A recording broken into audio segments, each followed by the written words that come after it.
We are currently living in a dark age of the closed circle when people are enslaved to the shrinking circuits of consumerism and entertainment, stuck within the narrowly defined conceptions of politics, and trapped within the confines of religious fundamentalism. All throughout history, civilizations go through periods of these closed circles.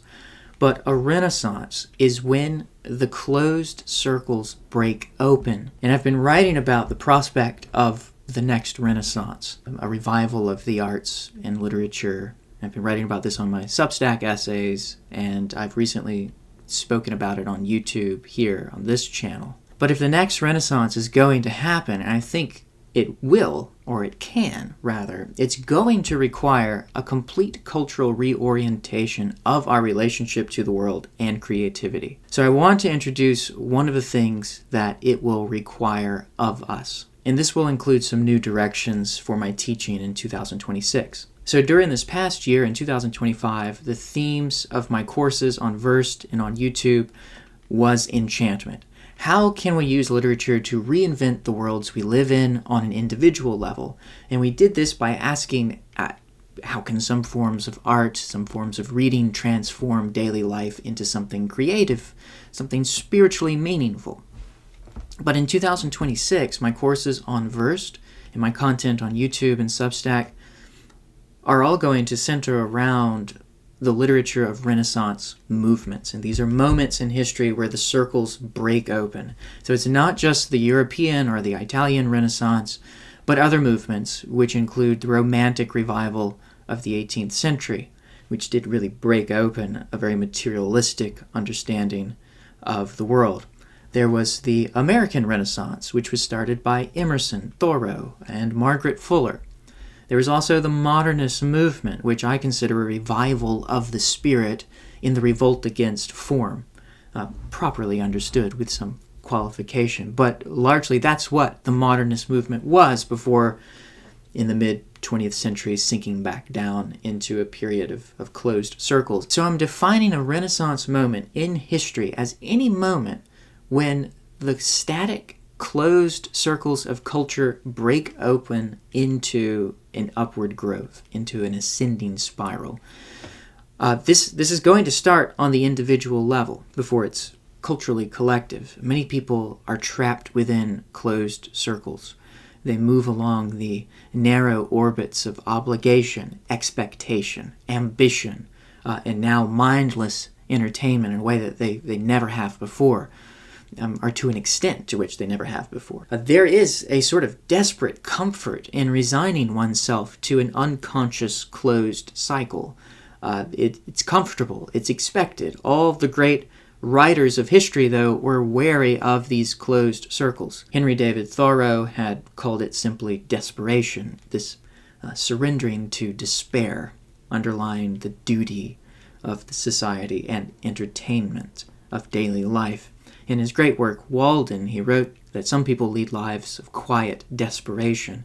Of course, the word desperation shares a root with the word despair. It's very key for Thoreau. Thoreau's life can be seen as a series of successful experiments to break himself from the closed circles of Concord, the closed circles of New England society, his abolitionism, his education theory, his explorations into Maine and on Cape Cod, his studies on nature. His 2 years at Walden Pond was really just one breaking open of the circle, its most famous one, but there were several among many experiments. And Thoreau knew that within closed circles, a life will run its unconscious course around a fixed point until it expires. And these closed circles are now being fashioned by algorithms, by AI, by the market, and you see people really consumed in these circles today in a way that's entirely exploitative. But the image of the closed circle is not from Thoreau. I actually borrow it from Valentin Tomberg, who is an Estonian Catholic mystic who described the closed circle as a kind of prison.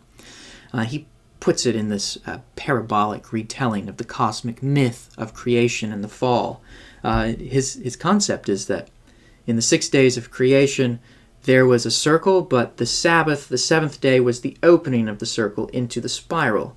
And his recasting of the fall, in this sense, was that the serpent bites its own tail and closes the circle. And so now the world is perpetually at odds against the closed circles and the open circles of freedom. However you look at it, though, this closed circle can be applied to many different things. If you think about it, your spirit is always running. It's always changing. It spins around an orbit around your daily life. And what many do not realize is that the world is constantly trying to narrow that orbit. The world, broadly speaking, includes the forces of materialism, ideology, consumerism, individualism, and mindless entertainment. It's really a catch-all for any force that wants to narrow your orbit and to enslave your spirit to its own interests. The world of nature, or nature itself, is very different from the world. But the lie of the world is that your spiritual desires can be satisfied by more purchases, by media, by entertainment, by AI friendship. It's all very bleak and dystopic where we're headed. And you can see the closed circles just being exploited there as a way of harvesting information and attention. But like Rilke's Panther, and I have a lecture on Rilke in which I talk about this, Rilke's Panther is this panther in a cage in the zoo, in the Jardin de Paris, the Paris gardens that he sees there. And he's also inspired by a small statue. But it's a trapped animal. And there is inside of us a very powerful focal point that intuits the lie of the world, that recognizes the confines of the cage. And every now and then, we can encounter something that widens our radius, that breaks open the circle, that transforms it from a two-dimensional enclosure to a three-dimensional ascending spiral. When we are acted upon something higher, something outside of us, and our spirits are lifted out by another gravitational field, when we become aware of forces greater and more important than the ones that seek to control us. And for a brief moment, we break free from the endless closed circle. This is what some theologians call a conversion, or what it's called in religion as a conversion. And sometimes we break free of the circle forever.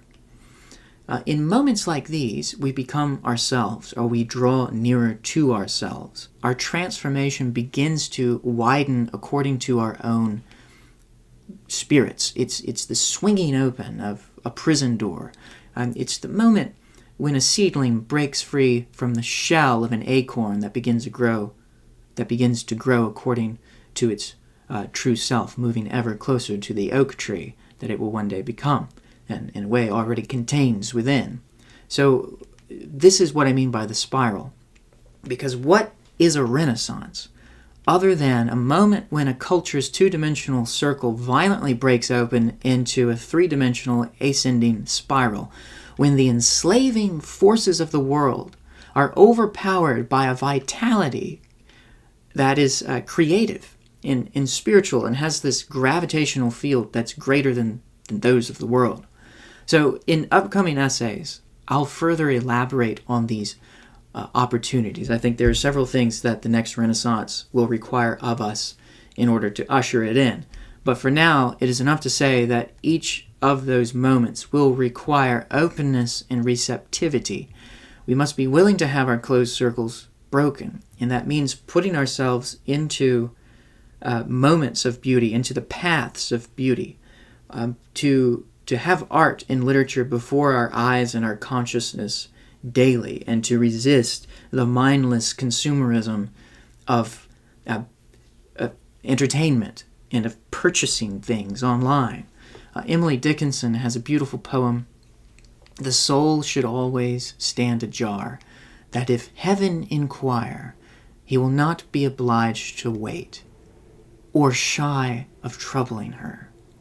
Depart before the host have slid the bolt unto the door, to search for the accomplished guest, her visitor no more." It's a beautiful poem, and it's It's partly inspired, I always thought, from the Song of Songs, chapter 3. But it's all about keeping the door open. Now, Charles Taylor, who's a modern philosopher, in his book, The Secular Age, and his newer one, Cosmic Consciousness, talks about the porous self versus the buffered self, and I find this concept very helpful. The buffered self is one that's very closed. The porous is the one that's open. But you have to have a mind that will leave the door open for the heavenly visitors, who will often be very inconvenient to entertain. I mean, consider how inconvenient it is to keep an open door. Heaven will not honor the clock, much less your schedule, so you must be willing to entertain angels at all times. But heaven will call, oftentimes at the most convenient times, and you have to be ready to entertain the guest. And breaking the closed circle may involve your breaking your routine to place yourself within the presence of beauty and art. It's going to require a lot of effort, and the one who would live the life of the ascending spiral must needs maintain a careful receptivity and openness. We must have what Wordsworth called a heart that watches and receives. When your days are filling up with emails, phone calls, paperwork, meetings, or worse, TikTok and Reels, stop and make sure that your door is ajar. We must not give heaven any reason to depart before it blesses us. And this is the life of the spiral. The life of the spiral acknowledges that daily life is intimately bound up with spiritual life. I was talking to a monk one time who told me, I was talking about spiritual life and daily life, and he said the two are inseparable. You shouldn't think of the spiritual life, because spiritual life is life. And that really changed the way I saw things, because the two really are inextricable. And once you see that, you begin to see how insidious the forces of the world are, of buying things on Amazon or filling waking hours with podcasts or video content. The human life should be more porous. And there's nothing wrong with content that actually inspires you to move away from the closed circles. Oftentimes, these are moments where you're opening yourself up to new possibilities, to becoming more porous. You just also have to maintain a healthy sovereignty over your own intellectual domain, in which you allow certain moments to consume, sometimes to passively consume if you need be, but you need to be in control of those moments. You need to be porous to the common graces of nature, not so much porous to the forces of the world. That the life of the ascending spiral is so countercultural to our moment makes it all the more important, and it does make it more dangerous. You can imagine what will happen in the next 10 years if this were to take place. If too many people break the closed circles, the market will have to adapt in new ways of enslavement. But if the next Renaissance is going to happen, our lives must move according to the ascending spiral. And the next Renaissance will require a spiritual vitality powerful enough to combat the opioids of entertainment and the ills of consumerism and philosophical materialism. And it's going to require artists and readers to imagine a new orientation to the traditions of literature. Something I'm doing on Versed right now is, I started out by being very academic, and let's do this as much like a university classroom as we can, where we study the fossils of poetry.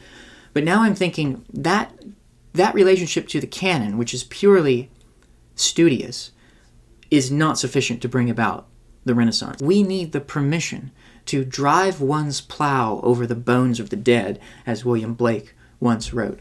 There is a certain reverence one must have and a certain studiousness in reading the classics and the great works of literature, because they will teach us how to write, but that's exactly what they're there for. Every work of good literature came in at the right moment in time in relation to the past and the past's literature. We have to do the same thing. So it's going to require us to rediscover the inheritance of the Romantic movements, specifically the power of the imagination, which we have lost. There's a lot of talk about, how interesting it is to talk about the Romantic imagination. And I've done this myself. I've treated it very academically, as though it were a theory fossilized in literary history. But no, this is actually a way of life. This is actually something that feeds us spiritually. And for many years, I spent my journey in the academy on a spiritual journey to kind of incorporate that. But there was a cognitive dissonance of treating these ideas as something static, like fossils and experiencing them and practicing them as much as a botanist would go out and see actual living ferns. There's a difference between studying fossils and studying actual flowers and plants. So this is what it will ask of us. We need to see art and literature as icons or as thresholds or windows into other worlds. It's going to require more than just an academic understanding of culture, but rather a new form of study that makes new creation permissible. So that's why in 2026 I'll be offering lectures and courses on texts from moments of Renaissance, these Renaissance moments. So the schedule is pretty loose. I haven't firmly set down everything from the beginning, so I have the freedom to change it and adapt it to the interests of my students.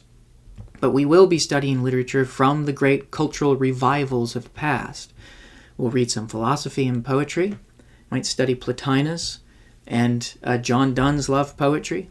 We might study the Corpus Hermeticum and its influence on Henry Vaughan's poetry. We might study the Cambridge Platonists in Thomas Traherne. We'll study William Blake, Samuel Taylor Coleridge's theory of the imagination, Wordsworth's poetry, Byron's Childe Harold. We'll read some Shelley. We'll also read Emerson, definitely his 1836 essay, Nature, which really set in motion the American Transcendentalist movement and the American Renaissance. No, we'll also read Virginia Woolf and maybe James Joyce to understand how modernism, how that movement is partly a revival of spirit against form and takes part in the breaking open of the closed circles from the Victorian period. And these courses are going to help you get nearer to the great works of literature themselves, and they're going to give you permission to go on and break your own closed circles. So I'll post more information about the future courses under the theme of the Renaissance shortly. But until then, thanks for watching, and until next time.